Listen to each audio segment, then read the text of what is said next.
내가 알 바 아니야. 재벌그룹 회장 한정우는 전처의 실종 소식을 듣고도 표정 하나 바꾸지 않았습니다. 20년 전 버린 여자였으니까요. 그런데 그날 밤 한정우는 자기도 모르게 전처의 집 앞에 서 있었습니다. 반지하 단칸방 녹슨 철문을 밀고 들어간 순간 곰팡이 냄새 속에서 한정우의 눈에 들어온 것은 낡은 서랍장 위의 영정 사진과 작은 유골함이었습니다. 영정 속 19살 소녀의 눈매는 자기와 똑같았습니다. 한정우의 두 다리에서 힘이 빠져 그 자리에 주저앉았습니다. 딸이 7살에 백혈병 판정을 받고 12년을 싸우다 죽었다는 사실을 아버지는 이제야 알았습니다. 그리고 유골함 뒤에서 발견한 전처의 마지막 편지 한 줄이 한정우의 온몸을 얼어붙게 만듭니다. 사연 시작하기 전에 구독 눌러주시면 새로운 사연을 매일 받아보실 수 있어요. 오늘의 사연 시작합니다. 한성그룹 창립 30주년 기념행사를 이틀 앞둔 가을 아침이었습니다. 본사 40층 회장실 통유리 너머로 서울 도심이 한눈에 내려다 보였죠. 한정우는 넓은 책상 위에 펼쳐놓은 기념사 초안을 한 줄 한 줄 짚어가며 읽고 있었습니다. 비서실장 오태식이 노크 2번 뒤 조용히 문을 열고 들어왔습니다. 회장님, 은평경찰서 실종수사팀에서 연락이 왔습니다.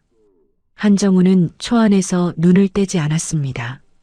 서윤아라는 분의 실종 사건을 수사하는 중인데 실종자 거주지에서 회장님 성함이 적힌 편지가 나왔다고 합니다. 참고인 자격으로 확인 좀 해달라는 요청입니다. 한정우의 펜이 멈췄습니다. 서윤아. 20년 동안 입 밖에 꺼내지 않은 이름이었습니다. 한정우는 펜을 내려놓지도 않은 채 고개만 살짝 들었습니다. 내가 알 바 아니야. 오태식이 한 발짝 다가서며 목소리를 낮췄습니다. 편지 말고도 하나 더 있습니다. 실종자의 딸 사망신고서에 아버지로 적힌 이름이 회장님과 같다고 관계 확인을 요청하고 있습니다. 한정우의 턱이 미세하게 굳었습니다. 손가락 끝에 힘이 들어가 펜 뚜껑이 눌렸죠. 이혼 후 완전히 정리되었다고 믿었던 과거가 실밥처럼 풀려나오는 기분이었습니다. 경찰 쪽에 전해 일체 관여하지 않겠다고. 오태식이 고개를 숙이고 물러났습니다. 한정우가 서윤아라는 이름을 마지막으로 들은 건 20년 전 법원 조정실에서였습니다.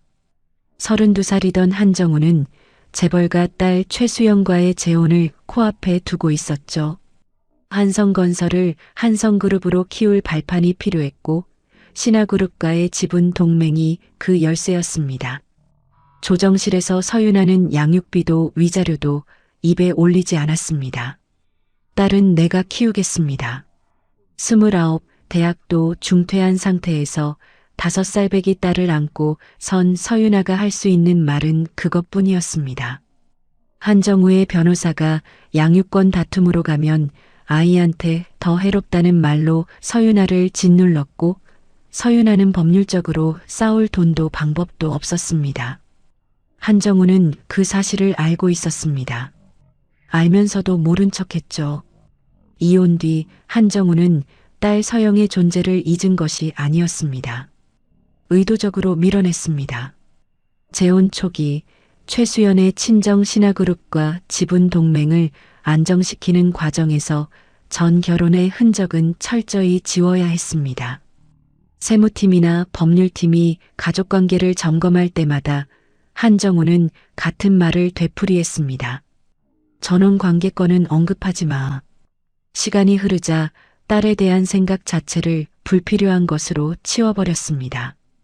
20년간 양육비 한 푼 보내지 않았습니다. 이틀 뒤 창립 30주년 기념행사가 성대하게 열렸습니다. 재계 인사 500여 명이 대연회장을 가득 채운 자리에서 한정우가 단상에 올랐습니다. 30년간 한 번도 뒤를 돌아보지 않았기에 여기까지 올 수 있었습니다. 그 문장이 입을 떠나는 순간 서윤아의 실종 소식이 머릿속을 스쳤습니다. 목소리가 아주 미세하게 흔들렸죠. 객석의 누구도 알아채지 못했지만 한정우 자신은 알았습니다. 리셉션이 끝난 밤이었습니다. 귀가하는 차 안에서 한정우는 휴대폰을 꺼내 오태식에게 전화를 걸었습니다. 서윤아 마지막 주소가 어디였나? 오태식이 잠시 뜸을 들이다가 주소를 읽었습니다. 은평구 외곽 응암동 삼거리 지나서 골목 안쪽 반지하입니다. 한정우는 전화를 끊고 운전기사에게 말했습니다. 방향 바꿔? 은평구 응암동. 운전기사가 백미러로 한정우를 힐끗 보았지만 아무 말 없이 핸들을 돌렸습니다. 한정우 자신도 왜 이런 행동을 하는지 설명할 수가 없었습니다. 좁은 골목 끝 반지하 단칸방의 녹슨 철문은 잠겨 있지 않았습니다. 한정우가 문을 밀자 오랫동안 환기되지 않은 공기와 곰팡이 냄새가 얼굴을 덮쳤습니다. 방 안에는 가구라 할 것도 없었습니다. 작은 밥상 하나, 낡은 서랍장 하나, 바닥에 깔린 접이식 매트리스가 전부였죠. 재벌그룹 회장인 한정우가 한 번도 상상해 본 적 없는 궁핍의 흔적이 고스란히 남아 있었습니다. 한정우의 눈에 가장 먼저 들어온 것은 서랍장 위였습니다. 낡은 영정사진 하나와 그 앞에 가지런히 놓인 작은 유골함. 영정 속 소녀는 19쯤 되어 보였습니다. 한정우는 사진 속 소녀의 얼굴에서 자기 눈매를 발견했습니다. 그리고 서윤아의 미소를 발견했습니다. 두 다리에서 힘이 빠져 그 자리에 주저앉았습니다. 유골함 옆에 사망신고서가 놓여 있었습니다. 한서영, 사망일 2019년 3월 14일, 사인은 급성 골수성 백혈병 합병증. 서랍장 뒤편 벽 한 면에는 수년간의 병원 기록과 약봉투, 수십 장의 검사 결과지가 빼곡하게 붙어 있었습니다. 딸이 7살에 백혈병 판정을 받고 12년을 싸웠다는 사실을 한정우는 그 자리에서 한꺼번에 마주했습니다. 한정우는 딸이 아프다는 사실을 이혼 뒤 단 한 번도 전달받지 못했습니다. 서윤아가 연락하지 않은 탓도 있었지만 한정우 자신이 비서실에 내린 지시가 있었습니다. 전원 관계권은 일체 접수하지 마. 설령 서윤아가 연락을 시도했더라도 비서실 단계에서 막혔을 겁니다. 그 지시가 자기 입에서 나왔다는 사실을 한정우는 이 순간 처음으로 똑바로 마주 보았습니다. 바닥에 주저앉은 채 벽면의 진료 기록 날짜를 하나씩 더듬었습니다. 병이 나았다가 다시 찾아오기를 4번이나 반복했다는 기록이 보였습니다. 그 12년 동안 자기는 한성그룹을 재계 22에서 10위로 끌어올리며 성공만 쫓고 있었습니다. 한정우는 주먹으로 바닥을 내리쳤습니다. 방을 나서려다 서랍장 맨 아래 칸이 살짝 열려 있는 것이 눈에 들어왔습니다. 안에는 빛바랜 일기장 한 권이 있었습니다. 첫 페이지를 펼쳤습니다. 오늘 서영이가 처음으로 아빠가 보고 싶다고 했다. 뭐라고 대답해야 할지 몰랐다. 또박또박한 글씨였습니다. 한정우의 손이 떨렸습니다. 일기장을 넘길수록 서윤아의 삶이 처절하게 펼쳐졌습니다. 새벽 4시에 수산시장으로 나가 낮에는 식당에서 서빙을 하고 밤에는 딸 곁을 지켰습니다. 한정우를 원망하는 글은 단 한 줄도 없었습니다. 오직 딸이 낫기를 바라는 기도만 되풀이되고 있었죠. 서영이 12살이던 해의 기록에서 한정우의 눈이 멈췄습니다. 서윤아가 딸의 치료비를 마련하려고 신장 매매까지 알아봤다는 내용이었습니다. 병원 복지사가 말려서 포기했다고 적혀 있었고 같은 페이지 아래쪽에 흐릿한 글씨가 있었습니다. 내 몸이 다 팔려도 서영이만 낫는다면. 영정사진 옆에 액자가 하나 더 있었습니다. 서영이 어머니에게 쓴 편지를 끼워 넣은 것이었습니다. 엄마 미안해. 엄마가 나 때문에 너무 고생했어. 다음에 태어나면 아프지 않은 딸로 태어날게. 편지 맨 아래에 작은 글씨로 한 줄이 더 있었습니다. 아빠도 미워하지 마. 아빠도 분명 외로울 거야. 한정우는 방안을 다시 살폈습니다. 서랍장이 유골함 뒤편에 봉투 하나가 놓여 있었습니다. 한정우 씨에게라고 적혀 있었죠. 경찰이 사본을 확보한 뒤 원본을 제자리에 둔 것으로 보였습니다. 봉투 안에는 짧은 편지 한 장이 들어 있었습니다. 당신을 용서합니다. 이제 나도 서영이에게 갈 수 있을 것 같습니다. 한정우의 온몸이 얼어붙었습니다. 휴대폰을 꺼내 오태식에게 전화를 걸었습니다. 서윤아를 찾아라. 무슨 수를 써서든 찾아내. 경찰이든 사설탐정이든 다 동원해. 전화를 끊고 곧바로 은평경찰서 실종수사팀에 직접 연락했습니다.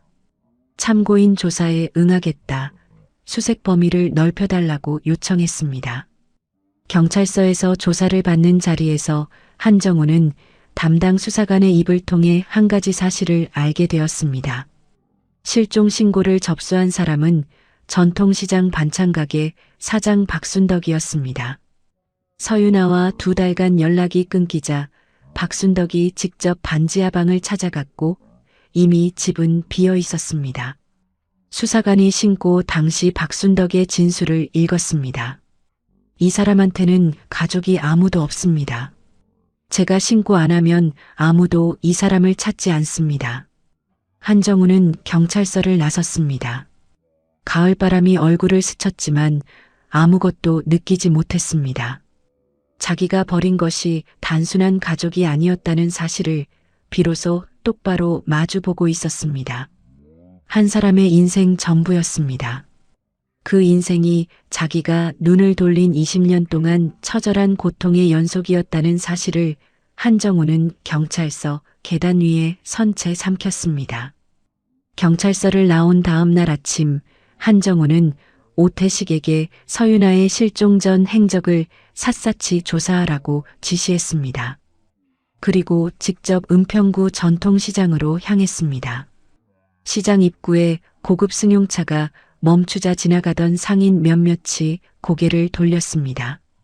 양복 차림의 한정우가 차에서 내려 좁은 골목길을 걸어 들어갔습니다. 반찬가게 앞에 서서 안을 들여다보자 앞치마를 두른 박순덕이 반찬통 뚜껑을 닫다 말고 고개를 들었습니다. 박순덕의 눈이 좁아졌습니다. 한정우를 위아래로 훑어보더니 반찬통을 탁 내려놓고 가게 밖으로 나왔습니다. 당신이 그 인간이야? 한정우가 입을 열기도 전에 박순덕이 손가락을 가리키며 쏘아붙였습니다. 내가 신고한 사건에 이제 와서 뭐하러 나타난 거야? 한정우는 대답하지 못했습니다. 박순덕은 한 발짝 더 다가서며 말을 이었습니다. 윤아가 이 시장에서 7년을 일했어. 새벽부터 밤까지. 그 돈이 전부 어디 갔는지 알아? 딸내미 항암 치료비로 다 들어갔어. 박순덕의 목소리가 떨리기 시작했습니다. 한겨울에 수도관이 얼어서 터졌는데 찬물에 반찬 재료를 씻다가 손이 쩍쩍 갈라져서 피가 났어. 근데 그 사람이 뭐라고 했는지 알아? 한정우는 고개를 들지 못했습니다. 서영이 주사 맞는 것보단 안 아프다고 웃더라고. 박순덕이 앞치마 끝으로 눈가를 훔쳤습니다. 치료비가 밀려서 병원에서 나가라고 할 때마다 시장 사람들이 돈 모았어. 10,000원, 20,000원씩. 당신이 골프장에서 한 달에 쓰는 돈이면 이 사람 1년치 치료비였을 거야. 한정우의 입술이 바짝 말라 있었습니다. 한참을 서 있다가 겨우 입을 열었습니다. 서윤아가 자주 가던 곳, 마지막에 만났던 사람이 누구인지 아는 대로 알려주십시오. 박순덕이 코웃음을 치듯 숨을 내쉬었지만 곧 목소리를 가라앉히며 말했습니다. 서영이가 떠난 뒤로 사람이 확 변했어. 시장 일은 하긴 했는데 말을 안 했어. 살도 계속 빠지고. 박순덕이 가게 안으로 돌아가며 뒤돌아보았습니다. 실종되기 2달 전부터는 가게에도 안 나왔어. 내가 집에 찾아갔더니 서영이 영정 사진만 보고 앉아 있더라고. 내가 밥 좀 먹으라고 했더니 그 말만 하더라. 한정우가 물었습니다. 무슨 말이었습니까? 서영이 없으니까 내가 왜 여기 있어야 하는지 모르겠다고. 박순덕이 고개를 돌려 한정우를 똑바로 쳐다보았습니다. 당신이 20년 전에 데려간 게 아니라 버린 거잖아. 그 사람한테 남은 게 딸 하나뿐이었는데 그 하나마저 없어졌으니 무슨 힘으로 버텨? 한정우는 아무 대답도 하지 못한 채 시장을 나왔습니다. 같은 시각 한정우의 자택에서는 최수연이 남편의 비서 차량 운행 기록을 확인하고 있었습니다. 개인 비서 홍주영이 서류를 내밀었습니다. 어젯밤 은평구 반지하 주소지, 오늘 오전 은평구 전통시장. 전처 거주지와 전처 직장이었던 곳입니다. 최수연이 서류를 내려놓으며 입을 열었습니다. 앞으로 이 사람 동선 전부 보고해. 하루도 빠지지 말고. 홍주영이 고개를 숙였습니다. 최수연이 경계하는 이유는 단순한 질투가 아니었습니다. 친정 신하그룹이 한성그룹 지분 18%를 쥐고 있었고 한정우와의 혼인이 그 지분 동맹의 뿌리였습니다. 전처가 다시 나타나면 지분 구조가 흔들리고 아들 재민의 후계 자리까지 위태로워질 수 있었습니다. 최수연은 아들 한재민을 불러 거실 소파에 마주 앉았습니다. 아버지가 전처 찾아다니고 있어. 이거 그냥 넘어갈 일이 아니야. 재민이 다리를 꼬며 물었습니다. 돌아가신 건 아니고요? 실종이래. 근데 중요한 건 그게 아니라 아버지가 왜 갑자기 움직이느냐는 거야. 재민의 눈이 좁아졌습니다. 아버지에 대한 감정은 복잡했습니다. 한정우는 한성그룹 핵심 계열사 대표 자리를 외부 전문 경영인에게 맡긴 적이 있었죠. 아들의 능력을 믿지 않는다는 뜻이나 다름없었습니다. 재민은 그 기억을 한 번도 지운 적이 없었습니다. 어머니, 이거 오히려 기회 아닙니까? 최수연이 아들을 바라보았습니다. 아버지가 흔들리고 있으니까 움직일 때가 된 거 아닙니까? 최수연은 대답 대신 고개만 끄덕였습니다. 한편 한정우는 서윤아가 딸의 투병 시절 다녔던 서울대학교 병원을 찾아갔습니다. 소아혈액 종양과 병동을 수소문한 끝에 당시 수간호사였던 이수진을 만날 수 있었습니다. 이수진은 서윤아를 또렷하게 기억했습니다. 12년간 하루도 빠지지 않고 간병한 보호자는 처음이었어요. 새벽에 출근해서 병원 로비에서 잠깐 눈 붙이고 다시 병실로 올라오시곤 했죠. 한정우가 물었습니다. 아이한테 골수 이식은 시도했습니까? 이수진이 잠시 말을 멈췄다가 조심스럽게 입을 열었습니다. 어머니가 매달렸어요. 자기 골수를 달라고. 근데 적합도가 맞지 않았어요. 이수진이 한숨을 내쉬었습니다. 담당 선생님이 조심스럽게 말씀하셨어요. 아버지 쪽 골수가 맞을 수도 있다고. 그때 어머니 표정을 아직도 잊을 수가 없어요. 한정우의 목이 굳었습니다. 뭐라고 하셨습니까? 그 사람한테는 절대 연락 안 한다고 했어요. 딱 잘라서요. 이수진이 고개를 숙이며 말을 이었습니다. 결국 남골수로 이식을 했는데 이식 뒤에 합병증이 와서 결국 이수진이 말끝을 잇지 못했습니다. 잠시 뒤 가까스로 입을 열었습니다. 회장님, 골수가 답이었을지는 저도 장담 못해요. 하지만 시도조차 못한 게 그 어머니한테 평생 한이 되었을 거예요. 한정우의 머릿속에서 한 가지 생각이 모처럼 박혔습니다. 비서실에 내린 지시, 전원 관계권은 일체 접수하지 마. 서윤아가 만에 하나 연락을 시도했더라도 비서실이 막았을 겁니다. 자기가 딸을 2번 죽인 것일 수 있다는 생각에 다리가 풀렸습니다. 병원을 나온 한정우는 차에 타지 않았습니다. 주차장 기둥에 등을 기대고 한참을 서 있다가 오태식에게 전화를 걸었습니다. 서영이 장례는 누가 치렀나? 오태식이 확인한 바로는 서윤아에게 장례 비용이 없었습니다. 병원 복지팀의 도움으로 간소하게 장례를 치렀고 납골당 비용을 감당하지 못해 유골함을 집 서랍장 위에 모시고 있었다는 사실이 다시 확인되었습니다. 한정우는 경찰 수사가 진행 중인 현장이라 유골함을 함부로 옮길 수 없다는 오태식의 조언에 따라 경찰에 유골함 보존을 요청하고 수사가 끝나는 대로 사찰 봉안당에 임시로 모시는 절차를 준비시켰습니다. 그날 밤이었습니다. 자택 서재에서 한정우는 반지하방에서 가져온 서윤아의 일기장을 펼쳐놓고 한 장 한 장 넘기고 있었습니다. 서재 문이 열렸습니다. 최수연이 들어와 일기장을 내려다보았습니다. 20년 전에 끝난 일에 왜 이래? 한정우가 대답하지 않자 최수연이 일기장에 손을 뻗었습니다.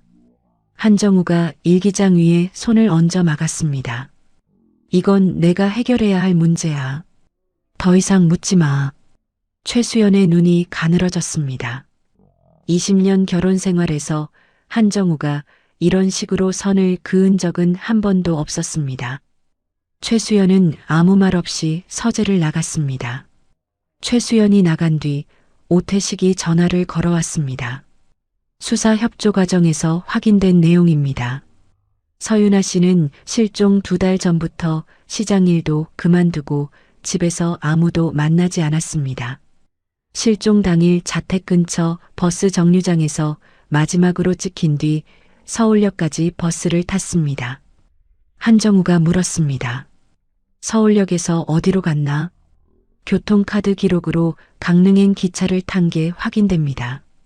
강릉역에서 내린 뒤로는 아직 행적이 안 잡히고 있어서 수사 범위를 강원도 동해안 쪽으로 넓혀야 합니다. 한정우는 서윤아의 미발송 편지 내용을 떠올렸습니다. 서영이에게 갈 수 있을 것 같다.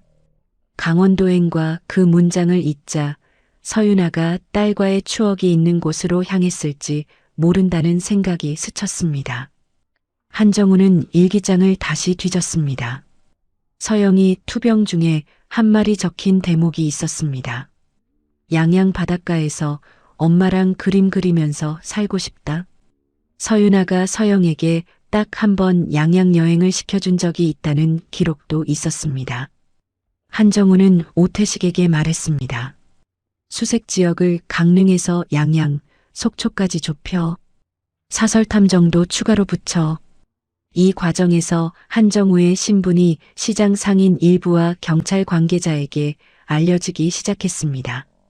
재벌 회장이 20년 전 버린 전처를 찾고 있다는 소문이 퍼져나갔죠. 한정우가 바깥을 뛰어다니는 동안 최수연은 홍주영이 올린 동선 보고서를 꼼꼼히 읽고 있었습니다. 사설 탐정까지 고용했다는 사실을 확인한 최수연은 곧바로 그룹 재무팀장에게 연락을 넣었습니다. 비서실 특수경비 집행 기록 좀 봐줘요. 비공식으로. 재민도 움직이기 시작했습니다. 소문이 언론에 흘러가면 그룹 주가는 물론 자신의 후계 구도까지 타격을 받는다고 판단한 재민은 최수연과 함께 한성그룹 고문 변호사 진상철을 긴급으로 불러들였습니다. 진상철이 입을 열었습니다. 법적으로 회장님의 개인 행동을 막을 방법은 사실상 없습니다. 다만 회사 경비를 사적으로 쓴 정황이 나오면 이사회에서 쓸 수 있는 카드가 생깁니다. 최수연이 수첩을 꺼내 메모하기 시작했습니다. 입꼬리가 미세하게 올라갔습니다. 한정우가 수색에 매달린 지 열흘째 되던 날이었습니다. 오태식이 회장실 문을 열자마자 숨을 고르며 보고했습니다. 사설탐정 쪽에서 연락이 왔습니다. 강릉역 인근 택시 배차 기록을 역추적했는데 서윤아 씨가 강릉역에서 택시를 타고 속초 방면으로 이동한 흔적이 잡혔습니다. 한정우가 자리에서 일어섰습니다. 그리고 하나 더 있습니다. 속초 경찰서를 통해 확인한 건데 8개월 전에 속초 외곽국도에서 교통사고로 쓰러진 채 발견된 신원 미상의 60대 여성이 지금 속초 시립요양시설에 있다고 합니다. 한정우의 눈이 커졌습니다. 지금 바로 속초로 간다. 한정우가 외투를 집어들고 문을 나서려는 순간 오태식이 한정우의 앞을 막아섰습니다. 회장님, 그 전에 아셔야 할 게 있습니다. 오태식의 표정이 무거웠습니다. 오늘 오전 이사회에서 긴급 안건이 상정됐습니다. 최수연 여사 측 사회이사 3분이 올린 건데 회장님의 장기간 경영 공백과 개인 행보가 그룹에 손해를 끼치고 있으니 경영 일선에서 자진 사퇴하라는 내용입니다. 한정우의 발이 멈췄습니다. 수연이가 이사들을 만났나? 지난 열흘간 사회이사들을 한 분 한 분 따로 만나서 사전에 합의를 끌어낸 것으로 보입니다. 한정우의 턱에 힘이 들어갔습니다. 30년을 쌓아 올린 회사에서 밀려날 수 있다는 현실과 서윤아의 생사를 확인해야 하는 현실이 동시에 목을 조여왔습니다. 한정우는 변호사 진우현에게 전화를 걸었습니다. 이사회 사퇴 권고에 법적 구속력이 있나? 진우현이 즉시 답했습니다. 없습니다. 권고일 뿐이고 회장님이 응하지 않으면 효력이 없습니다. 한정우는 전화를 끊고 오태식을 바라보았습니다. 이사회 대응은 네가 맡아. 나는 속초로 간다. 속초 시립요양시설에 도착한 한정우를 시설 원장 김명호가 맞았습니다. 김명호는 접견실에서 서류를 펼쳐놓고 차분하게 설명했습니다. 8개월 전 속초 외곽 7번 국도에서 새벽에 도로 위를 걷다가 화물차에 치였습니다. 머리뼈가 깨지고 뇌에 큰 충격을 받아서 3주간 중환자실에 있었어요. 의식은 돌아왔는데 자기 이름도 과거도 가족도 전부 기억을 못하는 상태입니다. 한정우가 물었습니다. 신분증이나 소지품은 없었습니까? 아무것도요. 지갑, 신분증, 전화기 전부 없었고 지문 조회를 해봤는데 전과 기록이 없어서 신원 파악이 안 됐습니다. 저희가 법에 따라 긴급보호 절차로 임시 수용하고 있는 겁니다. 김명호가 한정우의 눈을 바라보며 말했습니다. 면회는 가능합니다. 다만 이분이 낯선 사람을 굉장히 경계하니까 그 점만 유의해 주십시오. 면회실 문이 열렸습니다. 창가 의자에 여자 한 명이 앉아 있었습니다. 흰 머리카락이 반쯤 섞여 있었고 볼이 깊게 패여 있었습니다. 한정우가 기억하는 서윤아와는 완전히 다른 얼굴이었습니다. 한정우가 한 걸음 다가서자 여자가 고개를 돌렸습니다. 그 순간 한정우의 눈이 여자의 손에 멈췄습니다. 여자가 왼손으로 오른쪽 손목을 감싸 쥐고 있었습니다. 긴장할 때 나오는 그 습관. 결혼 시절 한정우가 매일 보던 바로 그 동작이었습니다. 서윤아였습니다. 한정우는 20년이라는 시간이 한 사람의 얼굴과 몸에 어떤 흔적을 남기는지를 두 눈으로 보았습니다. 자기가 외면한 세월의 무게가 앞에 앉아 있었습니다. 윤아 씨, 서윤아가 움찔하며 몸을 뒤로 당겼습니다. 눈에 공포가 스쳤습니다. 알아보지 못하는 눈이었습니다. 한정우는 자기소개도 하지 못한 채 면회실을 나왔습니다. 복도 의자에 앉아 두 손으로 얼굴을 감쌌습니다. 한참 동안 움직이지 못했습니다. 한정우는 시설 측에 가족관계 증명서 제출과 유전자 대조 검사를 제안했습니다. 속초 경찰서와 은평 경찰서를 연결해서 서윤아의 실종 사건과 이곳 무연고 여성건을 하나로 합치는 절차도 밟기 시작했습니다. 김명호가 단호하게 말했습니다. 8개월간 이분을 돌본 건 저희 시설입니다. 법적 보호자가 확인되지 않는 한 함부로 다른 곳에 보내거나 넘겨드릴 수는 없습니다. 한정우는 이혼한 전 남편이라는 자신의 위치가 보호자로서 아무런 힘이 없다는 현실에 부딪혔습니다. 서윤아를 서울의 전문 병원으로 옮기려면 법적으로 후견인 자격을 얻어야 했습니다. 한편 서울에서는 재민이 움직이고 있었습니다. 최수연의 지시를 받은 재민이 그룹 재무팀장을 만나 한정우 명예법인카드 사용 내역과 비서실 특수 경비 기록을 확보했습니다. 사설 탐정 비용은 한정우의 개인 카드로 결제된 것이 확인됐지만 속초 출장의 회사 차량과 비서실 경비 일부가 쓰인 사실이 드러났습니다. 재민이 자료를 최수연과 고문 변호사 진상철에게 넘겼습니다. 진상철이 서류를 넘기며 말했습니다. 지금은 금액이 작아서 법적으로 공격하기엔 부족합니다. 다만 앞으로 지출이 늘어날 겁니다. 증거를 계속 모으십시오. 진상철은 한정우에게 불리한 시나리오를 단계별로 작성하기 시작했습니다. 속초에 머무르며 매일 요양시설을 찾는 한정우에게 시설 담당 간병인 유정미가 다가왔습니다. 저분이요, 기억은 없는데 밤마다 꿈에서 같은 이름을 부르세요. 한정우가 유정미를 바라보았습니다. 서영아, 서영아 하면서 우세요. 매일 밤이요. 한정우의 손이 떨렸습니다. 머리는 잊었어도 마음은 여전히 딸을 찾고 있었습니다. 유정미가 말을 이었습니다. 그리고 하나 더 있는데요. 시설 작업실에서 다른 건 손도 안 대시는데 크레파스만 잡으면 꽃 그림을 그리세요. 같은 그림을 계속요. 유정미가 그림 몇 장을 꺼내 보여주었습니다. 한정우는 반지하방 벽에 붙어있던 딸 서영의 그림을 떠올렸습니다. 색감이 닮아 있었습니다.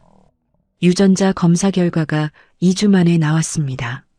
사망한 딸 한서영의 기록에 적힌 어머니 정보와 요양시설 여성의 유전자가 일치했습니다. 서윤아라는 사실이 공식 확인되었고 은평경찰서와 속초경찰서는 실종 사건을 마무리 지었습니다. 한정우는 가정법원 속초지원에 서윤아의 후견인 심판을 청구하면서 동시에 임시 후견인 선임을 위한 가처분 신청을 넣었습니다. 서윤아가 가족이 아무도 없는 상태이고 기억을 잃어 스스로 판단할 수 없으며 전문 병원으로 옮겨야 하는 급한 사정이 있다는 점을 자료로 제출했습니다. 서윤아의 가족관계 증명서를 발급받는 과정에서 한정우는 한 가지 사실을 더 확인했습니다. 서윤아의 부모는 모두 세상을 떠난 상태였고 유일한 가족이었던 딸 한서영도 사망 기재가 되어 있었습니다. 서윤아에게는 법적 가족이 단 한 명도 남아있지 않았습니다. 한정우의 시선이 서류 한 곳에 멈췄습니다. 딸의 이름이 한서영이었습니다. 서윤아는 이혼 뒤에도 딸의 성을 바꾸지 않았습니다. 한정우라는 아버지의 성을 딸에게 그대로 남겨둔 것이었습니다. 한정우는 서류를 내려놓지 못한 채 목이 메었습니다. 정식 후견 심판에는 몇 달이 걸렸고 법원이 지정하는 정밀 검사까지 받아야 했습니다. 가처분 결정이 나오기까지도 2주에서 3주는 기다려야 했습니다. 한정우는 속초와 서울을 오가며 법원 절차와 이사회 대응을 동시에 밀고 나가야 하는 상황에 내몰렸습니다. 이사회 사태가 길어지면서 한성그룹 주가가 일주일 사이에 8%나 떨어졌습니다. 재계 언론마다 한성그룹 내홍, 회장 리더십 흔들려라는 기사가 쏟아졌고 중립을 지키던 사회이사 일부가 최수연 쪽으로 기울기 시작했습니다. 최수연은 주요 주주들에게 하나씩 연락을 돌렸습니다. 회장이 판단력을 잃었어요. 그룹을 지키려면 지금 움직여야 합니다. 그리고 재민에게 전화를 걸었습니다. 다음 이사회에서 아버지 직무정지를 정식으로 올린다. 직무정지가 되면 직무대행이 필요한데 정관의 근거가 되는지 진상철 변호사한테 확인해. 내 이름으로. 재민이 전화기를 내려놓으며 입꼬리를 올렸습니다. 같은 시각 속초 요양시설 면회실에서 한정우는 잠든 서윤아의 얼굴을 바라보고 있었습니다. 가처분 결정이 나오면 반드시 서울로 데려가겠다고 속으로 다짐했습니다. 서울에서는 이사회표가 하나둘 최수연 쪽으로 넘어가고 있었고, 재민은 대학 동기 윤기현을 통해 리조트 사업 투자안을 이미 준비하고 있었습니다. 한정우는 아직 그 사실을 모르고 있었습니다. 가처분 신청을 넣고 3주가 지났습니다. 가정법원 속초지원에서 신문 날짜가 잡힌 전날이었습니다. 한정우는 법원 근처 숙소에서 서류를 정리하다가 일찍 법원에 도착했습니다. 대기실 의자에 앉아 서류를 넘기고 있을 때 맞은편에 앉아있던 중년 여성이 한정우의 이름을 듣고 고개를 들었습니다. 실례지만 혹시 한서영이 아버지 되시나요? 한정우가 서류에서 손을 떼고 여자를 바라보았습니다. 저는 강미영이라고 합니다. 제 아들 도윤이가 서영이랑 같은 병동에서 1년 동안 함께 치료를 받았어요. 강미영이 자리에서 일어나 한정우 맞은편에 앉으며 말을 이었습니다. 저하고 서영이 어머니가 같은 보호자 대기실에서 거의 매일 만났어요. 서로 아이들 번갈아 봐주기도 하고요. 도윤이는 이식이 잘 돼서 지금 대학에서 미술을 전공하고 있는데 서영이 소식 듣고 한동안 그림을 못 그렸어요. 한정우가 물었습니다. 서영이를 기억하십니까? 강미영이 가방에서 낡은 지갑을 꺼냈습니다. 지갑 안쪽에 그림이 없어 5장이 끼워져 있었습니다. 서영이가 같은 병동 아이들한테 직접 그려서 선물했어요. 도윤이한테 보내온 엽서를 제가 항상 갖고 다녀요. 강미영이 엽서를 한 장씩 펼쳐 보여주었습니다. 꽃 그림, 바다 그림, 강아지 그림이 아이의 손끝에서 나온 밝은 색으로 그려져 있었습니다. 한정우의 시선이 마지막 엽서에서 멈췄습니다. 꽃밭 위에 3사람이 손을 잡고 서 있는 그림이었습니다. 아빠, 엄마, 그리고 자기. 그림 아래에 또박또박 적혀 있었습니다. 우리 가족은 언젠가 다시 만날 거예요. 한정우의 손끝이 떨렸습니다. 강미영이 엽서를 한정우 쪽으로 밀어주며 조용히 말했습니다. 서영이 어머니가 그 아이한테 아빠 이야기를 물어보면 항상 같은 말만 했대요. 아빠는 먼 곳에서 일하고 있다고.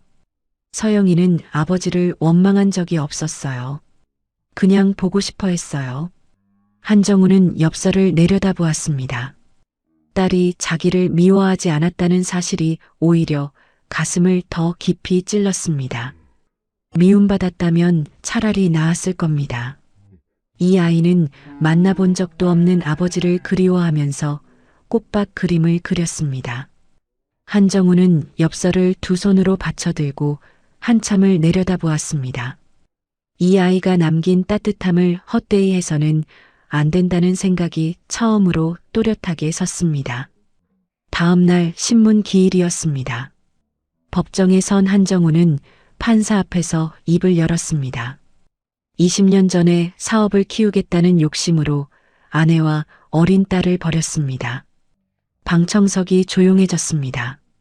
서윤아에게는 지금 법적 가족이 한 명도 없습니다. 부모님도 돌아가셨고 딸도 세상을 떠났습니다. 기억을 잃어서 스스로 아무것도 결정할 수 없는 상태이고 전문 병원에서 치료를 받아야 합니다. 한정우가 잠시 숨을 고르고 말을 이었습니다. 이 사람의 후견인을 맡을 수 있는 사람이 저밖에 없습니다. 이것이 속죄의 시작이라는 것도 숨기지 않겠습니다. 법원은 서윤아의 상태를 종합적으로 살폈습니다. 가족이 아무도 없다는 점, 기억을 잃어 스스로 판단할 수 없다는 점, 전문 병원으로 옮겨야 하는 급한 사정이 있다는 점, 그리고 한정우 외에 후견인이 될 사람이 없다는 현실까지 고려하여 임시 처분으로 한정우를 서윤아의 임시 후견인으로 정했습니다. 다만 정식 심판이 끝날 때까지 한시적 자격이며 6개월마다 보고서를 내고 재산에 관한 일은 법원 허가를 받아야 한다는 조건이 붙었습니다. 한정우는 고개를 숙여 수락했습니다. 법원 결정문을 들고 속초시립 요양시설을 찾아갔습니다. 김명우가 결정문을 확인한 뒤 고개를 끄덕였습니다. 서울 쪽 전문 병원으로 옮기시겠다는 거죠. 분당에 있는 재활병원으로 모시겠습니다. 김명우가 간병인 유정미를 불렀습니다. 유정미 씨, 서울까지 동행해서 인수인계를 좀 도와줄 수 있겠나? 유정미가 서윤아의 병실 쪽을 한번 바라보고 고개를 끄덕였습니다. 가겠습니다. 서울 분당 재활병원으로 옮겨진 서윤아를 맡은 신경과 전문의 정혜원은 검사 결과를 설명했습니다. 뇌 손상이 기억을 담당하는 부분에 집중되어 있는데 다행히 완전히 망가진 범위가 크지 않습니다. 기억이 돌아올 가능성은 있어요. 한정우가 물었습니다. 얼마나 걸립니까? 몇 달이 될 수도 있고 몇 년이 걸릴 수도 있습니다. 중요한 건 과거를 떠올리게 하는 것들, 익숙한 냄새나 소리, 사진 같은 것을 꾸준히 보여주는 거예요. 그리고 마음이 편안해야 합니다. 불안하면 기억은 더 다칩니다. 한정우는 병원과 의논해서 서윤아의 병실을 햇빛이 잘 드는 남양 1인실로 잡았습니다. 속초에서 따라온 유정미를 전담 간병인으로 고용했습니다.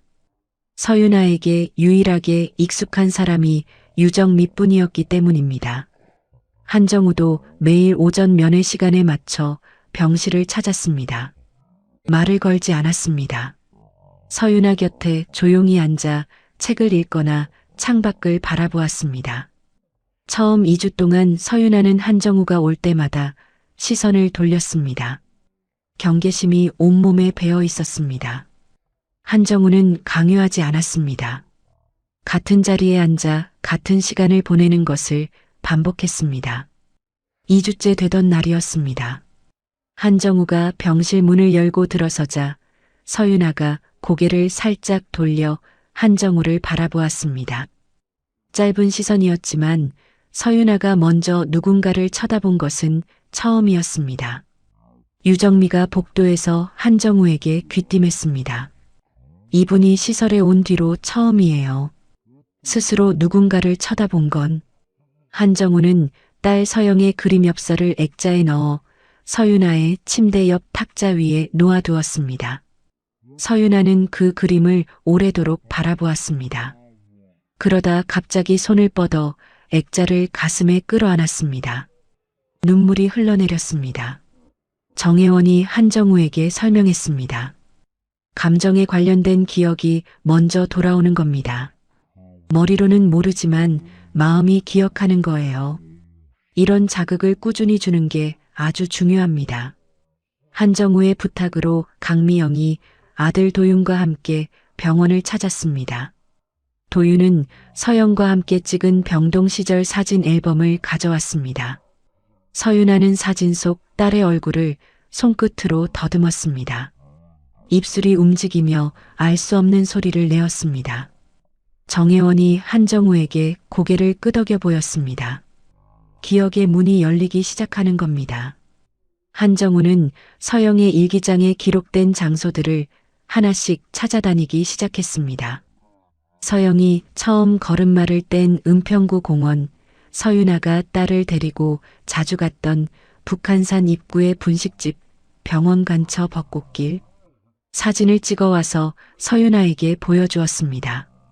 어떤 사진에는 미세하게 반응했고 어떤 사진에는 아무 반응이 없었습니다. 한정우는 포기하지 않고 매일 새로운 사진을 가져왔습니다.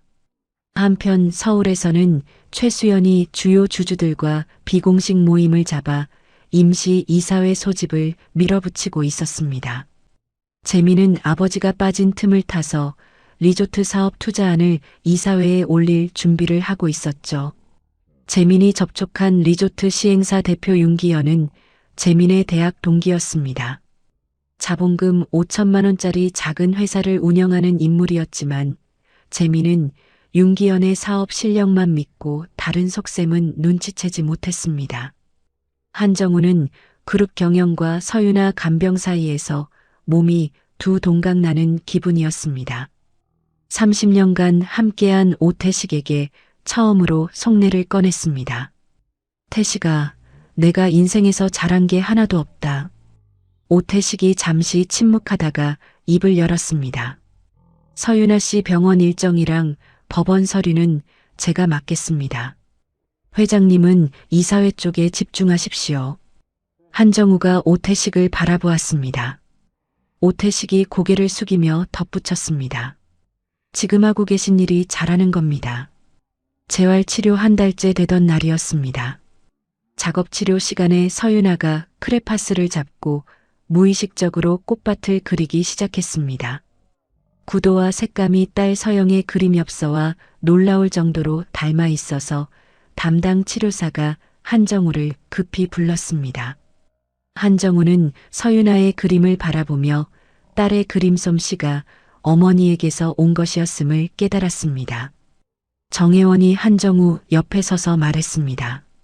서윤아 씨 무의식 깊은 곳에서 딸과의 연결이 살아있다는 증거입니다. 면회 6주째 되던 날이었습니다. 한정우가 가져온 북한산 벚꽃길 사진을 서윤아가 들여다보고 있었습니다. 한참을 바라보던 서윤아의 입이 움직였습니다. 벚꽃? 서영이가 좋아했어. 한정우의 숨이 멈췄습니다. 서윤아가 기억을 바탕으로 또렷한 문장을 말한 것은 이때가 처음이었습니다. 정혜원이 한정우를 복도로 불러냈습니다. 기억을 자극하는 치료가 효과를 보기 시작했습니다. 앞으로 속도가 빨라질 수 있어요. 하지만 좋은 기억만 돌아오는 건 아닙니다.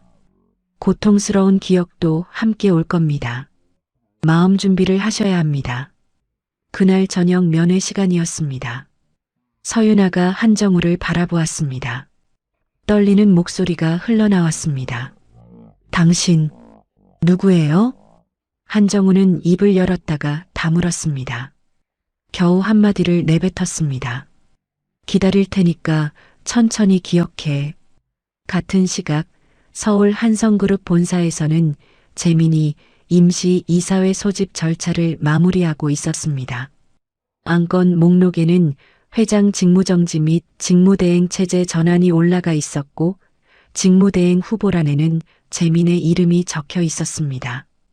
한정우는 병원을 나서며 오태식에게서 이사회 소집 통보를 받았습니다. 서윤아의 기억이 돌아오기 시작한 이 시점에 서울을 비울 수 없었고 회사를 빼앗길 수도 없었습니다. 재활치료 석 달째였습니다. 서윤아의 기억은 마음이 깊이 새긴 순서대로 돌아왔습니다. 가장 먼저 딸 서영의 이름과 얼굴이 또렷해졌습니다. 그 다음으로 전통시장에서 일하던 시절의 감각이 찾아왔습니다. 생선 비린내, 새벽 찬바람, 반찬통을 나르던 손의 감촉. 박순덕의 이름과 얼굴까지 떠올렸습니다. 정혜원이 한정우를 따로 불렀습니다. 기억 회복이 순조롭게 진행되고 있습니다. 다만 가장 고통스러운 기억, 딸의 죽음과 그 이유는 뇌가 스스로를 보호하려고 가장 늦게 풀어놓을 겁니다. 그 기억이 터지는 순간 충격이 매우 클 수 있어요. 정혜원이 한정우의 눈을 바라보며 덧붙였습니다. 정신건강 쪽 상담도 함께 시작해야 합니다. 미리 준비하지 않으면 위험합니다. 한정우는 고개를 끄덕였습니다. 서윤아가 기억을 되찾을 때마다 한정우는 곁에서 맞장구를 쳤습니다. 서윤아가 시장에서 순덕 언니가 된장찌개를 끓여줬는데 라고 중얼거리면 한정우는 박순덕에게 전화를 걸어 사실을 확인했습니다. 다음 면회 때 맞다, 순덕 씨가 그랬다고 했다고 말해주면 서윤아는 자기 기억이 맞다는 것을 확인할 때마다 굳어있던 표정이 조금씩 풀렸습니다. 오태식의 도움으로 딸 서영이 생전에 운영했던 온라인 그림 계정을 찾아냈습니다. 서영이의 꽃밭이라는 이름이었습니다. 투병 중에도 매주 한 점씩 올린 수채화 50여 점이 남아 있었습니다. 그림마다 짧은 글이 달려 있었습니다. 오늘도 엄마가 웃었어요. 그게 제일 좋은 약이에요. 병원 창문으로 벚꽃이 보여요. 내년에도 볼 수 있으면 좋겠어요. 소수의 사람들이 남긴 응원 댓글과 서영이 떠난 뒤 올라온 추모 글이 이어져 있었습니다. 한정우는 서영의 그림 전체를 크게 인쇄해서 서윤아의 병실에 하나씩 붙여주었습니다. 서윤아가 그림을 보며 말했습니다. 이건 서영이가 항암 3번째 받을 때 그린 거야. 그때 머리카락이 다 빠졌는데도 웃으면서 그렸어. 구체적인 시점까지 기억해내기 시작한 것이었습니다. 두 사람 사이에 딸을 매개로 한 조심스러운 신뢰가 자리를 잡아갔습니다. 정혜원이 경고했던 순간이 찾아온 것은 어느 오전 면회 시간이었습니다. 서윤아가 한정우의 얼굴을 유난히 오래 바라보았습니다. 눈동자가 흔들리기 시작했습니다. 한정우의 눈매에서 딸 서영의 눈매를 발견한 순간 서윤아의 표정이 돌처럼 굳었습니다. 전 남편이라는 사실을 완전히 기억해낸 것이었습니다. 서윤아가 침대 옆 물컵을 집어 한정우에게 던졌습니다. 물이 한정우의 얼굴과 가슴에 쏟아졌습니다.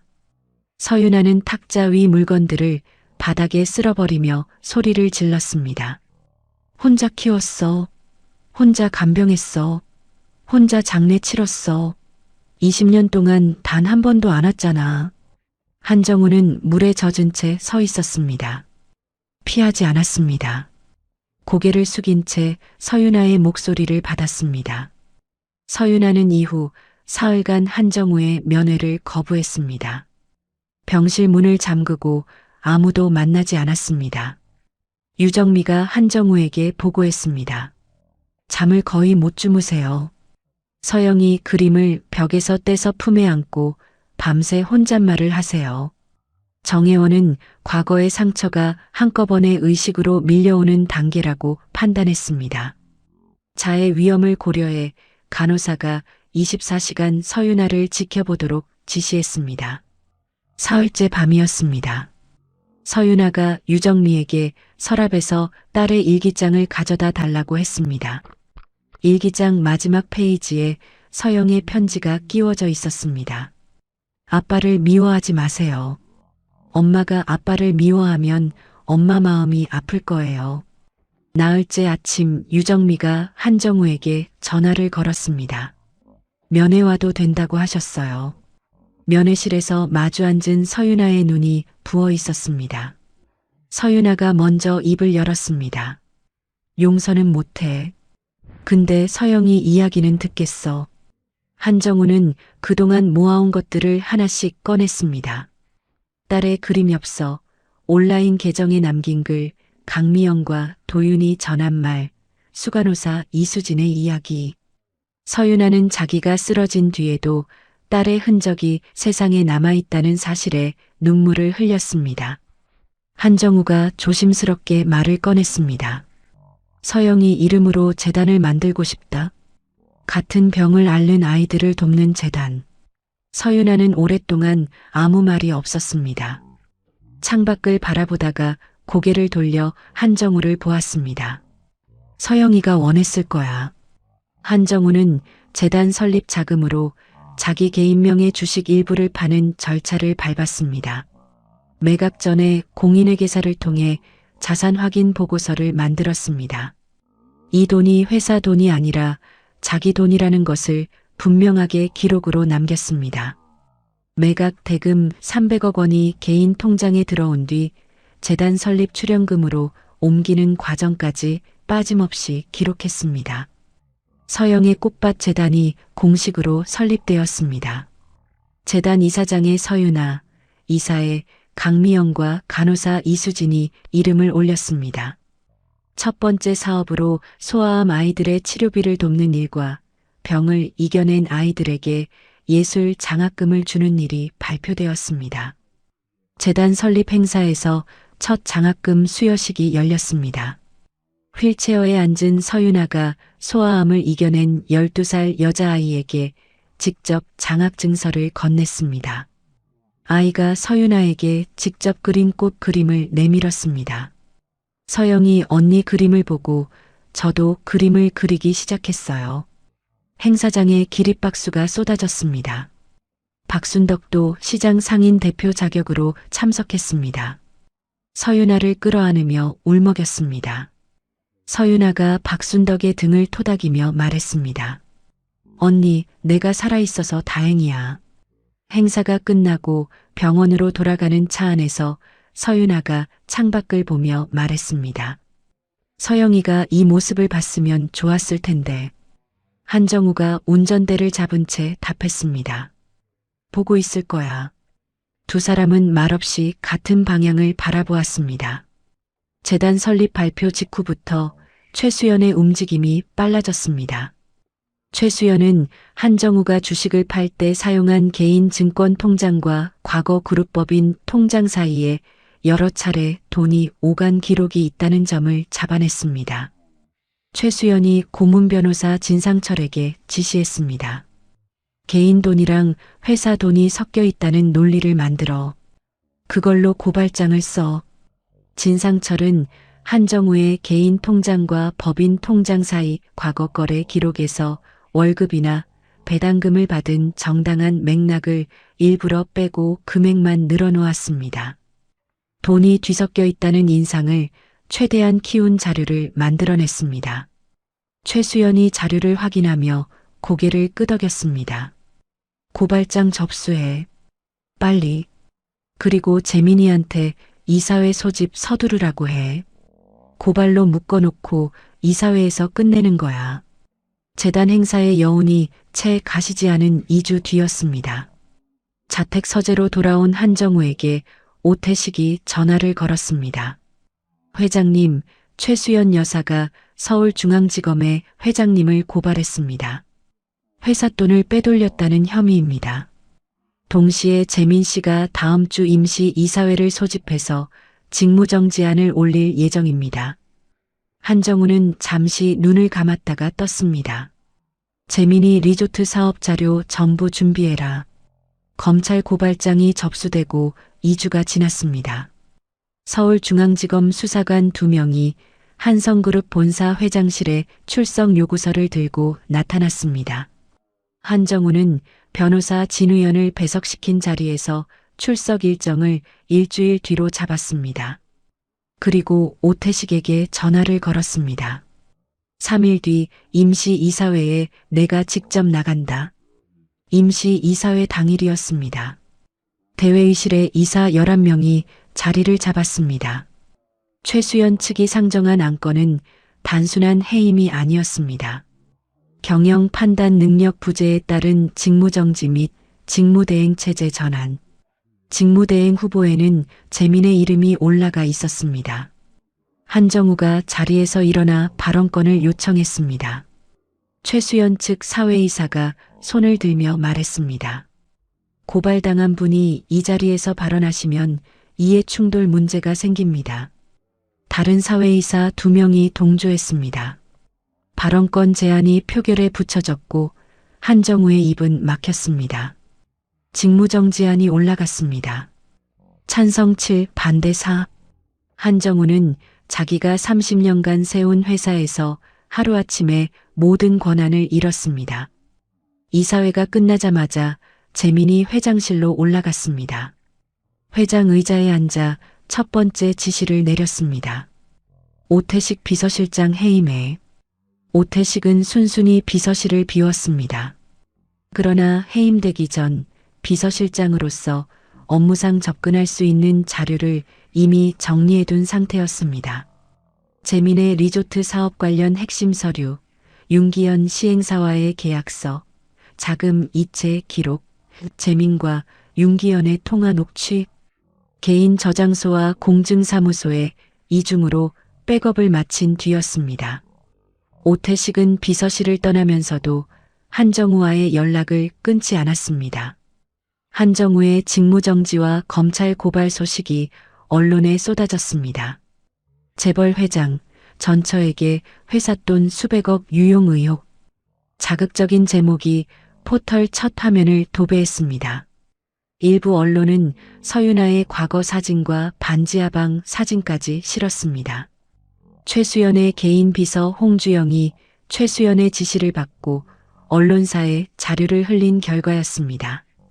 병원에서 간병인 유정미를 통해 뉴스를 접한 서윤아는 자기 얼굴 사진이 텔레비전에 나오는 것을 보았습니다. 반지하방 사진도 보았습니다. 자기가 살아온 궁핍한 삶이 온 나라에 드러난 수치심과 한정우가 자기 때문에 무너지고 있다는 죄책감이 한꺼번에 밀려왔습니다. 서윤아는 식사를 거부했습니다. 재활치료에도 나가지 않았습니다. 병실 커튼을 치고 누구도 만나지 않으려 했습니다. 정혜원이 긴급하게 정신건강 쪽 전문의에게 같이 진료를 부탁하면서 한정우에게 말했습니다. 지금 환자한테 가장 나쁜 건 바깥 소식입니다. 뉴스를 완전히 차단하시고 당분간은 환자가 먼저 만나겠다고 할 때까지 기다리시는 게 낫습니다. 유정미가 병실에서 나와 한정우에게 전했습니다. 이렇게 말씀하셨어요. 나 때문에 그 사람 인생이 망가지고 있다고. 내가 다시 사라지면 다 원래대로 돌아갈 거라고. 한정우는 아무 말도 하지 못했습니다. 서윤아는 한정우의 면회를 완전히 거부하고 병실 문을 잠갔습니다. 한정우는 닫힌 문 앞에 서서 쪽지 한 장을 접어 문틈으로 밀어 넣었습니다. 내일 싸움이 있다. 이기고 돌아오겠다. 서영이의 재단은 반드시 지키겠다. 서윤아는 쪽지를 읽고도 문을 열지 않았습니다. 유정미가 저녁에 한정우에게 전화를 걸었습니다. 문은 안 여셨는데요. 그 쪽지를 베개 밑에 넣고 주무셨어요. 그리고 사흘째 아무것도 안 드시다가 오늘 저녁에 죽 한 그릇 드셨어요. 한정우의 면회가 거부된 그 주말이었습니다. 뉴스를 본 박순덕이 시장에서 기차를 타고 서울까지 올라왔습니다. 서윤아의 잠긴 병실 문 앞에서 30분을 버텼습니다. 문이 열렸습니다. 박순덕이 안으로 들어가 서윤아의 어깨를 잡았습니다. 네가 사라지면 서영이가 남긴 것도 다 사라져. 재단도 없어지고 장학금 받는 아이들도 없어져. 그게 서영이가 원하는 거야? 서윤아가 박순덕의 품에 안겨 떨리는 목소리로 말했습니다. 어떻게 해야 하는지 모르겠어. 살아있으면 돼. 그게 전부야. 한편 한정우는 검찰 출석을 앞두고 진우형과 밤새 서류를 정리하고 있었습니다. 재단 출연금 300억 원이 개인 주식을 팔아 마련한 돈이라는 점은 매각 전에 만들어둔 자산 확인 보고서와 증권사 기록으로 증명할 수 있었습니다. 문제는 진상철이 만들어낸 자료였습니다. 과거 10년간 한정우의 개인 통장과 회사 통장 사이에 오간 돈 내역에서 월급이나 배당금을 받은 정당한 맥락을 일부러 빼고 금액만 나열해 놓았습니다. 돈이 뒤섞여 있다는 인상을 주기에 충분했습니다. 진우현이 말했습니다. 원래 은행 거래 기록과 세금 신고 자료를 하나하나 대조하면 진상철 쪽 자료가 편집된 거라는 걸 증명할 수 있습니다. 다만 이 작업에 2주에서 3주가 걸리는데 출석은 일주일 뒤입니다. 한정우가 고개를 끄덕이며 답했습니다. 일단 가서 매각 전 보고서하고 증권사 기록으로 먼저 설명하고 나머지 대조 작업은 추가로 시간을 달라고 해. 검찰 소명 준비와 동시에 오태식이 따로 확보해둔 재민의 리조트 사업 자료를 검토했습니다. 재민이 직무대행을 맡은 뒤 2달에 걸쳐 리조트 사업에 회사 돈 500억 원을 쏟아부었습니다. 재민이 취임하자마자 긴급 안건으로 올려서 최수연 측 이사들의 형식적인 찬성으로 통과시킨 것이었습니다. 시행사 대표 윤기현의 회사는 자본금 5천만 원짜리 껍데기 회사였습니다. 투입된 500억 원 가운데 200억 원이 윤기현 개인 통장을 거쳐 여러 차례에 나누어 재민의 다른 이름 통장으로 흘러들어간 흔적이 잡혔습니다. 한정우는 이 자료를 바로 공개하면 아들을 감옥에 보낼 수 있다는 사실에 눈을 감았습니다. 오태식이 조용히 말했습니다. 이 자료가 있어야 회장님 돈이 개인 돈이라는 전체 그림이 완성됩니다. 재민 씨 건을 덮으면 회장님이 억울하다는 것도 증명할 수 없습니다. 한정우이 오래 침묵했습니다. 그리고 입을 열었습니다. 감사보고서 써라. 진 의원은 오태식의 자료 확보에 대해 법적으로 문제가 없는지 미리 살폈습니다. 오태식이 비서실장으로 있을 때 업무상 접근할 수 있는 자료만을 정리한 것이었고, 한성그룹 규정상 비서실장은 대주주인 회장에게 경영사항을 보고할 의무가 있으므로 직무대행의 경영활동 자료를 정리한 것이라는 논리가 성립했습니다. 진 의원은 여기에 더해 내부 고발자 보호제도 적용 가능성까지 검토하여 오태식이 법적으로 보호받을 수 있도록 준비를 마쳤습니다. 최수연은 남편이 아들의 자금 빼돌리기 정황을 잡았다는 소식을 재민에게서 전해 들었습니다. 즉시 재민에게 전화를 걸었습니다. 윤기현이랑 계약서 전부 파기해. 그 통장도 바로 닫아. 그러나 오태식이 공증사무소에 맡겨둔 원본 계약서와 금융당국에 남아있는 통장 거래 기록은 없앨 수 없는 상태였습니다. 최수연이 진상철에게 물었습니다. 고발을 취하하면 상황이 나아져? 진상철이 무거운 목소리로 답했습니다. 검찰이 이미 수사에 손을 댄 이상 고발을 거둬도 수사는 멈추지 않습니다. 오히려 재민 씨 건이 검찰에 들어가면 고발한 쪽이 수사 대상이 될 수도 있습니다. 최수연의 얼굴에서 핏기가 빠졌습니다. 자기가 세운 전략이 아들에게 향한 칼이 될 수 있다는 공포가 처음으로 밀려왔습니다. 한정우는 검찰 출석 전날 병원을 찾아갔습니다. 서윤아의 닫힌 병실 문 앞에 섰습니다.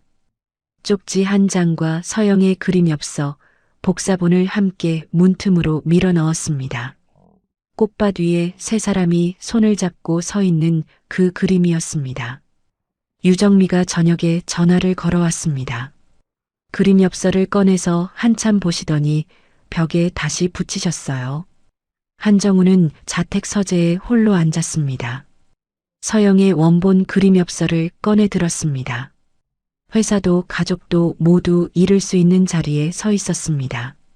내일 검찰 출석에서 그리고 그 뒤 이사회에서 모든 진실을 밝히겠다고 마음을 굳혔습니다. 같은 시각 최수연은 자기 서재에서 진상철과의 통화를 끝내고 홀로 앉아 있었습니다. 20년간 쌓아올린 한성그룹 안주인의 자리가 아들의 잘못이라는 예상하지 못한 구멍으로 무너질 수 있었습니다. 포기할 수 없었지만 되돌릴 수도 없었습니다. 최수연은 입을 다문 채 창밖만 바라보았습니다. 재민은 어머니의 굳은 표정을 보고도 자기 상황이 얼마나 심각한지 제대로 가늠하지 못하고 있었습니다.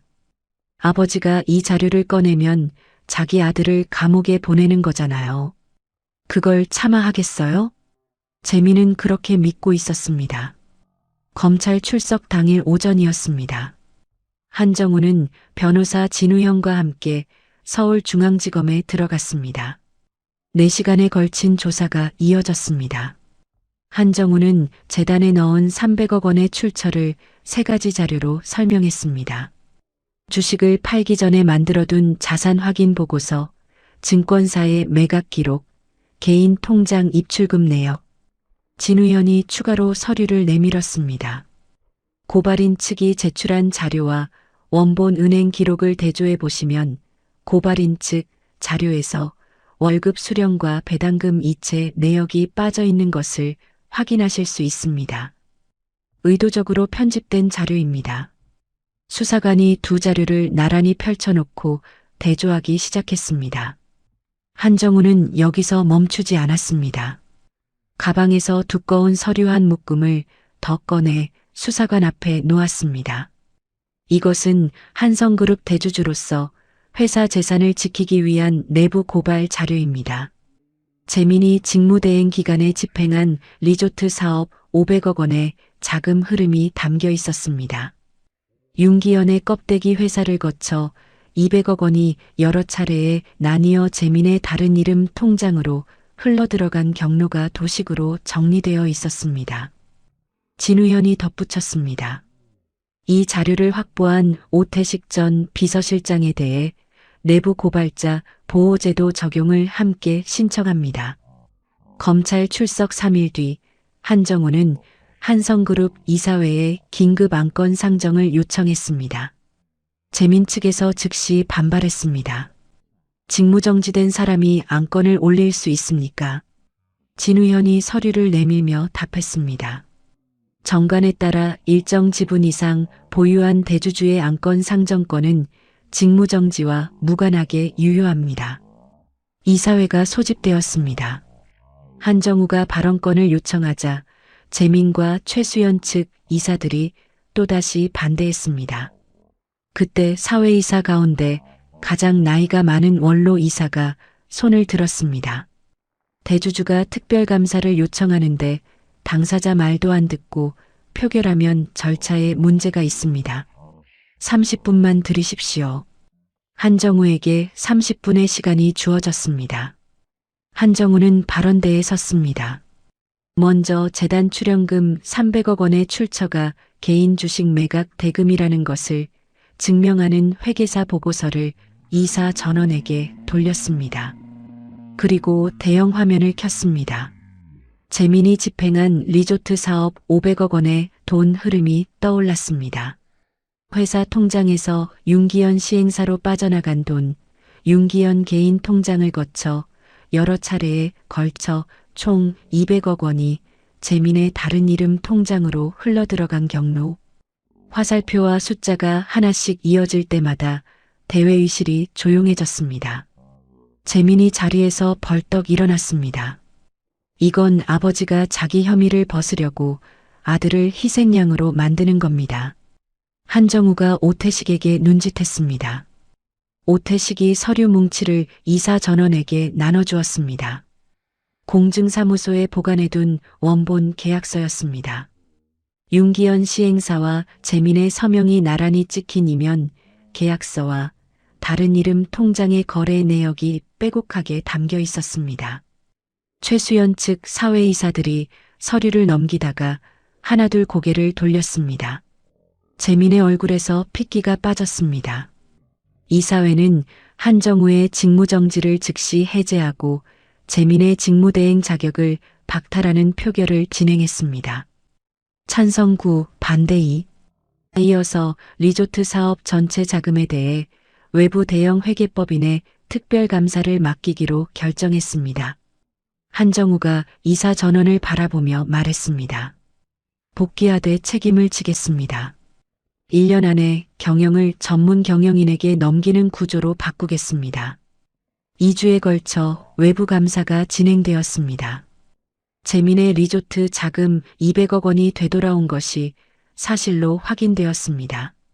검찰은 감사 결과와 한정우의 소명 자료, 원본 은행 기록 대조까지 종합적으로 검토한 뒤 한정우에 대해 혐의 없음 결정을 내렸습니다. 동시에 재민의 자금 빼돌리기 건에 대한 별도 수사가 시작되었습니다. 최수연은 본사 회장실 앞 복도에서 한정우를 붙잡았습니다. 20년 결혼 생활에서 한 번도 보인 적 없는 표정이었습니다. 재민이만 살려줘. 그 애는 내가 잘못 키운 거야. 한정우가 최수연을 바라보았습니다. 내가 20년 전에 서윤아한테 한 것처럼 너랑 재민이를 내버리면 나는 똑같은 사람이 되는 거야. 최수연의 눈이 흔들렸습니다. 재민이가 법적 책임을 지는 건 피할 수 없어. 대신 빼돌린 돈 전액을 회사에 돌려놓고 스스로 자수하면 선처를 부탁하는 의견서를 검찰에 내겠다. 최수연이 입술을 깨물었습니다. 한참을 서 있다가 고개를 떨구었습니다. 재민은 진우연의 도움을 받아 검찰에 자수했습니다. 200억 원 전액을 한성그룹에 돌려놓겠다고 합의했습니다.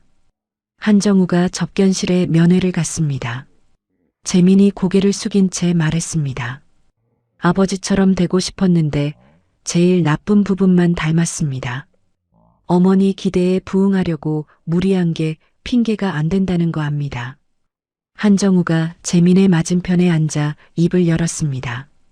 나도 마찬가지였다. 서영이라는 아이를 잃고 나서야 사람이 뭔지 알았다. 이제부터 바꾸면 된다. 아버지와 아들이 처음으로 서로를 똑바로 바라보며 이야기한 자리였습니다. 한정우는 회장직에 복귀한 뒤 내부 감사를 실시했습니다. 최수연의 개인 비서 홍주영이 서윤아의 과거 사진과 반지하방 사진을 언론에 흘린 사실이 확인되었습니다. 홍주영을 해임 처리했습니다. 최수연에 대해서는 별도 조치를 취하지 않았습니다. 한정우가 오태식에게 말했습니다. 이 이상의 보복은 없다. 병원에서는 변화가 일어나고 있었습니다.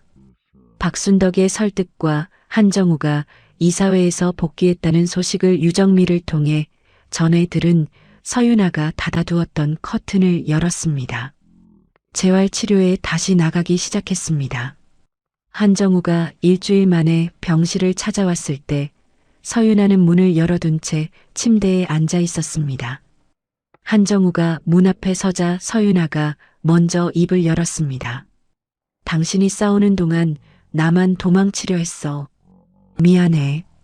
한정우가 고개를 저었습니다. 도망칠 권리는 내한테 있었어. 미안한 건 나야. 서윤아는 그 뒤로 재활에 적극적으로 임했습니다. 병실에서 컴퓨터를 열어 재단 홈페이지의 장학금 신청서를 직접 살펴보기 시작했습니다. 소아암 아이들의 부모에게 보내는 격려 편지를 직접 썼습니다. 편지에는 반드시 서영의 그림 복사본을 함께 넣었고 매번 같은 문구를 적었습니다.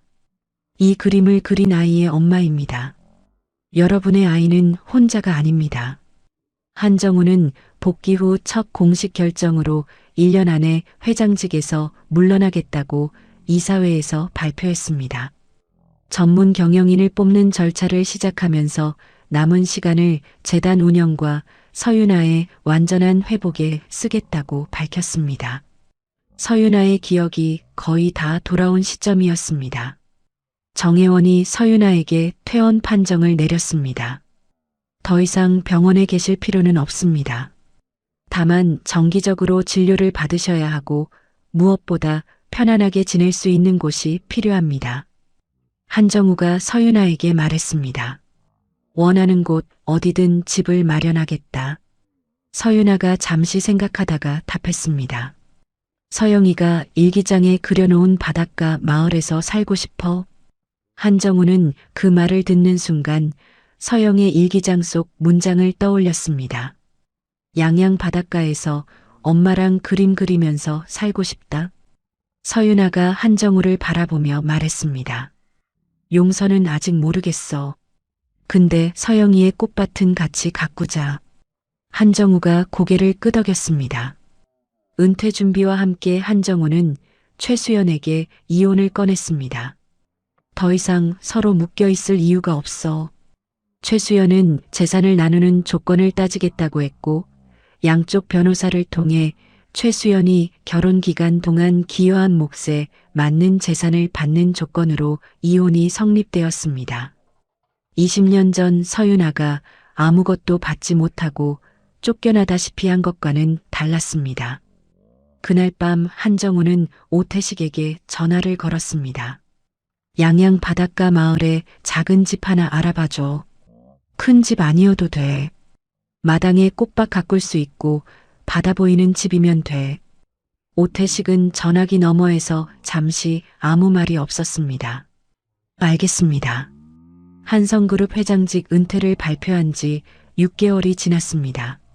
한정우는 마지막 이사회에 참석하여 전문 경영인 체제로의 전환을 의결한 뒤 퇴임 기자회견장에 섰습니다. 30년간 숫자만 쫓았던 사람이 뒤늦게 사람을 배웠습니다. 제가 배운 것의 대부분은 제가 한때 버렸던 사람들이 가르쳐 준 것입니다. 기자들의 카메라 셔터 소리가 쏟아졌지만 한정우는 더 이상 덧붙이지 않았습니다. 퇴임 직전 한정우는 마지막 개인 업무를 처리했습니다. 은평구 반지하방 서랍장 위에 놓여있던 딸 서영의 유골함을 수습하여 양양 바닷가가 내려다 보이는 언덕으로 옮겼습니다. 소박한 추모식이었습니다. 서윤아와 박순덕, 강미영 모자, 간호사 이수진이 함께했습니다. 서윤아가 직접 고른 벚나무 묘목을 심고 그 아래 서영의 이름이 새겨진 작은 표석을 세웠습니다. 서윤아가 딸의 표석 앞에 서서 입을 열었습니다. 아무도 묻지 않은 이야기였습니다. 죽으려 했던 건지 그냥 걸었던 건지 나도 모르겠어. 박순덕이 서윤아의 팔을 잡았습니다. 서영이가 좋아했던 바다를 보고 싶었어. 그날 밤에 무작정 걸었어. 그리고 정신을 차려보니 여기까지 왔어. 서윤아의 눈에서 눈물이 흘러내렸습니다. 한정우는 서윤아 곁에 서서 아무 말도 하지 않았습니다. 바람이 언덕 위 벚나무 묘목의 가지를 흔들었습니다. 한정우는 은퇴 후 서윤아와 함께 오태식이 찾아준 양양 바닷가 마을의 단층 집에 들어갔습니다.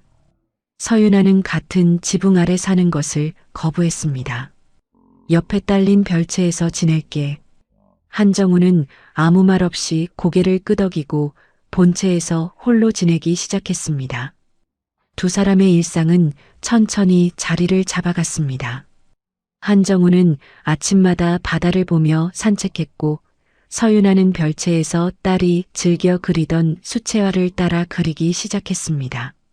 저녁 식사만 함께하는 것이 암묵적인 규칙이었습니다. 식탁에서 나누는 말은 재단 운영 현황과 장학생들 소식이 대부분이었고 지나간 일은 서윤아가 먼저 꺼내지 않는 한정우도 꺼내지 않았습니다. 박순덕이 한 달에 한 번씩 시장에서 반찬을 잔뜩 싸들고 양양까지 올라왔습니다. 세 사람이 마당에 앉아 밥을 먹었습니다. 박순덕이 서윤아의 팔뚝을 잡으며 잔소리를 했습니다. 이제 좀 살 좀 쪄야지. 바람 불면 날아가겠다. 서윤아가 웃었습니다. 시장에서 일하던 시절 이후 처음으로 보는 편안한 웃음이었습니다. 서영의 꽃밭 재단은 설립 1년 만에 소아암 아이 30명에게 치료비를 지원하고 병을 이겨낸 아이 15명에게 예술 장학금을 수여했습니다. 서윤아가 직접 쓴 격려 편지는 화나 부모들 사이에 입소문이 퍼졌고 재단 홈페이지에 감사 편지가 쏟아졌습니다. 서윤아는 그 편지에 하나하나 답장을 쓰는 것을 매일의 일과로 삼았습니다. 재단의 첫 번째 큰 사업으로 서영의 온라인 계정에 남아있던 수채화 50점을 모아 전시회를 열기로 했습니다. 한정우와 서윤아가 함께 전시 구성을 준비하면서 둘 사이의 대화가 자연스럽게 늘어났습니다. 서윤아가 그림 배치를 설명하다가 한 점 앞에서 멈췄습니다. 이건 서영이가 세 번째 항암 끝나고 그린 거야. 그때 내가 울고 있으니까 이 아이가 꼭 그림을 그려서 나한테 줬어. 서윤아가 한정우를 돌아보았습니다. 고마워. 한정우가 서윤아를 바라보았습니다. 결혼 생활을 통틀어 그리고 이혼 후 20년을 합쳐 서윤아가 한정우에게 처음으로 건넨 고마움이었습니다. 재미는 자수와 전액 반환, 반성을 참작받아 집행유예 판결을 받았습니다. 한성그룹과 상관없는 작은 물류회사에서 일반 사원으로 다시 시작했습니다. 매달 한정우에게 편지를 보냈습니다. 처음에는 형식적이던 편지가 달이 갈수록 바뀌어 갔습니다. 아버지가 서윤아 씨에게 했던 것처럼 저도 제 잘못을 똑바로 보려고 합니다. 쉽지는 않은데 매일 조금씩 나아지고 있습니다. 한정우는 재민의 편지를 서재 서랍에 한 통씩 모아두었습니다. 답장에는 조언이나 훈계를 적지 않았습니다. 잘 지내고 있다. 건강해라. 가끔 서영의 그림 엽서, 복사본을 넣으면서 한 줄을 덧붙였습니다. 네가 만나보지 못한 누나의 그림이다. 이 아이는 아무도 미워하지 않았다. 최수연은 이혼 후 강남 아파트에서 홀로 지냈습니다. 재민이 추석에 양양의 한정우를 다녀왔다는 이야기를 전해 들었지만 더 이상 끼어들지 않았습니다. 재민이 한 번은 물었습니다. 어머니도 같이 가시겠습니까? 최수연이 창밖을 바라보며 답했습니다. 갈 자격이 있는 사람만 가는 거야. 최수연은 재단 홈페이지에 매달 이름을 밝히지 않고 돈을 보냈습니다. 재단 사무국 직원만 알고 있었고 한정우와 서윤아에게는 전해지지 않았습니다. 최수연이 직접 밝히지도 않았습니다. 그것이 최수연이 할 수 있는 유일한 사과이자 참여였습니다. 전시회 개막일이 왔습니다. 서울 인사동의 한 갤러리에 서영의 수채화 50점이 걸렸습니다. 서영이의 꽃밭 19회의 빛이라는 제목 아래 소녀의 이야기가 소개되었습니다. 개막식에 사람들이 모여들었습니다. 서영과 같은 병동에 있었던 아이들의 가족, 전통시장 상인들, 간호사 이수진, 강미영과 아들 도윤, 속초 요양시설 간병인 유정미, 서영의 짧은 삶을 기억하거나 서윤아의 회복을 도운 사람들이었습니다. 전시장 한가운데에 서영의 마지막 그림이 걸려 있었습니다. 꽃밭 위에 세 사람이 손을 잡고 서 있는 그림. 강미영에게 보냈던 엽서와 같은 구도의 원본이었습니다. 그림 옆 벽에 서영의 편지 중 한 문장이 새겨져 있었습니다. 아빠를 미워하지 마세요. 엄마가 아빠를 미워하면 엄마 마음이 아플 거예요. 도윤이 서윤아에게 다가왔습니다. 직접 그린 그림 한 점을 내밀었습니다. 서영과 자신이 병동에서 나란히 앉아 그림을 그리고 있는 장면이었습니다. 서영이가 힘들 때 저한테 웃어줘서 제가 이 식을 견딜 수 있었어요. 서윤아가 도윤의 그림을 가슴에 안았습니다. 자기 딸이 누군가에게 그런 사람이었다는 것을 확인하는 얼굴이었습니다. 한정우와 서윤아는 서영의 마지막 그림 앞에 나란히 섰습니다. 서윤아가 그림을 바라보다가 한정우의 손을 가만히 잡았습니다. 아무 말이 없었습니다. 두 사람 모두 눈물을 흘렸습니다. 딸이 그려놓은 가족의 모습 앞에 오래도록 서 있었습니다. 전시회가 끝난 저녁 양양으로 돌아가는 차 안에서 서윤아가 말했습니다. 내일부터 별채 말고 큰 집에서 지내도 되겠어? 한정우의 운전대를 잡은 손에 힘이 들어갔습니다. 그래, 그러자. 양양 집에 돌아온 서윤아가 별채에서 짐을 옮기는 동안 한정우는 마당에 서서 언덕 위를 바라보았습니다. 서영의 벚나무가 있는 방향이었습니다. 서윤아가 본체 현관에 서서 한정우를 불렀습니다. 뭐해? 들어와. 한정우가 돌아서는 순간 딸이 그린 그림이 떠올랐습니다. 꽃밭 위에 세 사람이 손을 잡고 서 있는 그림. 그 구도가 지금 이 자리에 겹쳐졌습니다. 1년 뒤 봄이었습니다. 양양 바닷가 마을의 작은 집 마당에는 서윤아가 가꾼 꽃밭이 활짝 피어 있었습니다. 마당 한쪽에 세워진 작은 이젤 위에 서윤아가 새로 그린 그림이 놓여 있었습니다. 꽃밭 위에 세 사람이 서 있되 가운데 소녀의 자리에 벚나무 한 그루가 활짝 피어 있는 그림이었습니다. 바닷바람이 이젤 위 그림을 살짝 흔들었습니다. 한정우와 서윤아는 마당 벤치에 나란히 앉아 꽃밭을 바라보고 있었습니다. 언덕 위 벚나무에서 바람에 실려온 꽃잎 몇 장이 마당의 꽃밭 위에 내려앉았습니다. 서윤아가 이젤 위 그림 속 벚나무와 언덕 위 벚나무를 번갈아 바라보다가 한정우에게 고개를 기대었습니다. 두 사람 사이의 고요는 20년 전의 차가운 침묵이 아니었습니다. 더 이상 말이 필요 없는 사람들만이 나눌 수 있는 따뜻한 고요였습니다. 한정우는 30년 동안 뒤를 돌아보지 않는 것이 성공이라고 믿었습니다.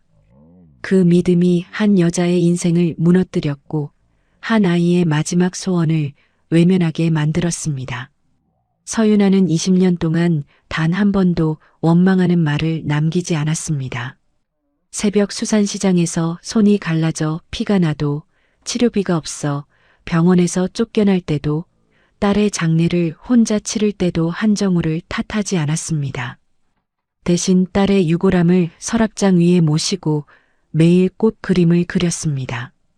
그리고 서영이는 19회의 짧은 생 동안 아무도 미워하지 않았습니다. 아버지를 한 번도 만나지 못했으면서도 꽃밭 위에 세 사람이 손을 잡고 서 있는 그림을 그렸고 마지막 편지에 아빠를 미워하지 마세요라고 적었습니다. 용서는 쉽지 않습니다. 되돌릴 수 없는 시간은 더더욱 쉽지 않습니다. 하지만 양양 바닷가 마을의 작은 집 마당에 핀 꽃밭과 언덕 위 벚나무에서 날아온 꽃잎은 말해주고 있었습니다. 늦었다고 끝난 것은 아니라고. 이야기를 끝까지 들어주신 분이 계시다면 잘 들었다고 댓글 하나만 남겨주세요. 감사합니다.